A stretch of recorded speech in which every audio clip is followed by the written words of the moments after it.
Halo teman-teman. Nama lengkap Pakistan adalah Republik Islam Pakistan, dengan luas lebih dari 881.000 km persegi, dengan jumlah penduduk sekitar 227 juta, menjadikan Pakistan negara terpadat kelima di dunia. Dan Pakistan adalah negara berpenduduk Muslim terbesar kedua, setelah Indonesia. Pakistan juga satu-satunya negara Muslim yang memiliki senjata nuklir. Di kawasan itu, Pakistan merupakan negara kedua di Asia Selatan, setelah India. Kedua negara terbesar di Asia Selatan ini berbatasan langsung satu sama lain, melewati perbatasan sepanjang lebih dari 3.300 km, dengan banyak wilayah sengketa. Dalam sejarah modern, Pakistan dan India juga menyaksikan perang sengit antara kedua negara.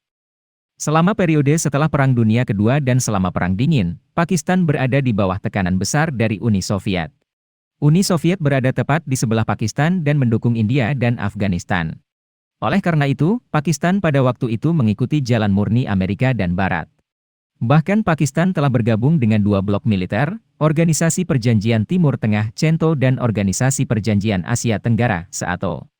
Bagi AS, Pakistan berfungsi sebagai lokasi geostrategis. Karena dekat dengan Uni Soviet, Cina, India, Iran dan Afghanistan. Pakistan, di sisi lain, terletak di koridor jalur transhipment laut dan darat utama, yang melakukan perjalanan dari Asia Tengah dan Timur Tengah yang kaya energi ke pusat-pusat populasi di Asia Selatan dan Timur. Namun, situasi berubah ketika Uni Soviet runtuh pada 1990. Bagi AS, Pakistan tidak lagi membawa banyak manfaat. Dan program nuklir Pakistan mendorong AS untuk menjatuhkan sanksi terhadap Pakistan. Pada saat itu, Pakistan harus mencari mitra lain yang menguntungkan. Dan Cina adalah objek yang paling cocok. Cina saat itu sedang berkembang pesat dan memiliki konflik perang dengan India. Sedangkan dengan Cina, Pakistan merupakan salah satu negara pertama yang memutuskan hubungan diplomatik resmi dengan Republik Cina, Taiwan, pada tahun 1950. Dan mengakui Republik Rakyat Cina, Cina. Akibatnya, Pakistan dan Cina telah memperkuat hubungan mereka, melalui perdagangan bilateral dan perjanjian militer dan saling membantu. Saat ini, Pakistan adalah salah satu dari sedikit sekutu dekat ekonomi dan militer Cina. Mempertahankan hubungan dekat dengan Cina adalah bagian sentral dari kebijakan luar negeri Pakistan. Karena Cina telah memberikan bantuan ekonomi, militer dan teknis ke Pakistan, dukungan untuk Pakistan dalam masalah perbatasan dengan India. Dalam bidang ekonomi, meskipun merupakan negara yang sangat miskin ketika baru merdeka pada tahun 1947 hingga 1948, namun Pakistan telah mengalami pertumbuhan ekonomi. Meski tidak tinggi, namun stabil, di atas rata-rata dunia, selama 4 dekade mendatang. Dan itu mulai meledak di abad baru, ketika Cina menggelontorkan uang untuk investasi di sini.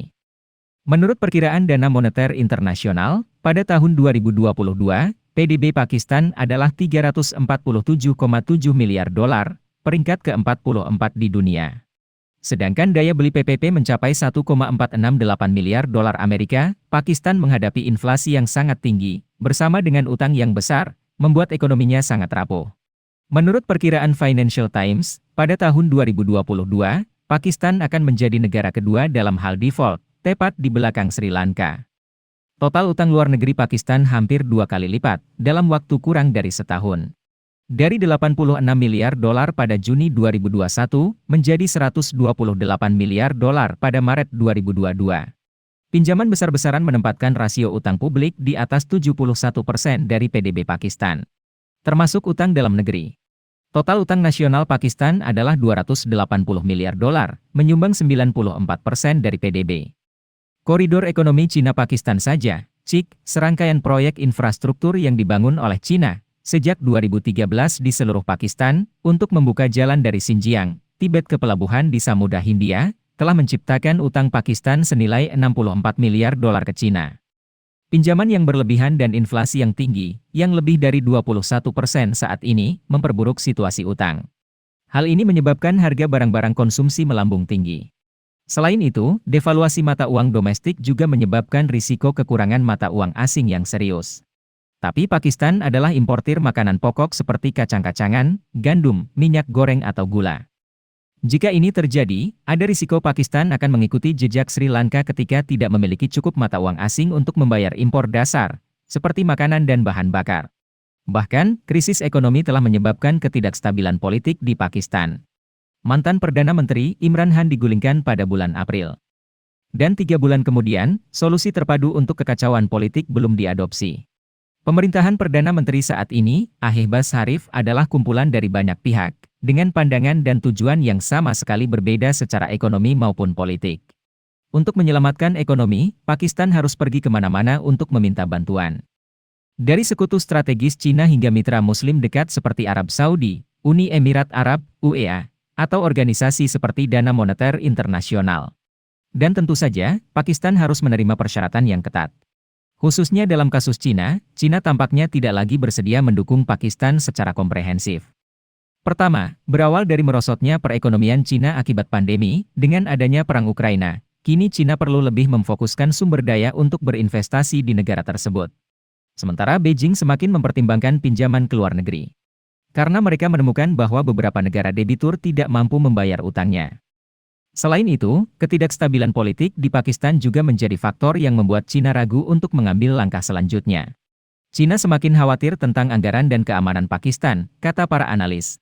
Meskipun demikian, Cina masih berkomitmen untuk memberikan dukungan terbaik kepada sekutunya. Proyek-proyek koridor ekonomi Cina-Pakistan yang berjalan lambat, CIK juga merupakan bagian lain yang Cina tidak puas dengan Pakistan. Dilaksanakan sejak 2013, namun rencana CIK ini masih belum lengkap. Sedangkan Cina sangat membutuhkan jalan dari Xinjiang, Tibet hingga Samudra Hindia. Atau Cina mungkin merencanakan sesuatu. Karena Sri Lanka juga merupakan debitur besar dari Cina. Namun dalam menghadapi default utang negara itu, Cina tidak datang untuk menyelamatkan. Video berakhir di sini. Terima kasih semua untuk menonton dan menyukainya. Jika menurut Anda videonya bermanfaat, beri kami suka dan berlangganan saluran untuk mendukung kami. Sampai jumpa dan sampai jumpa lagi.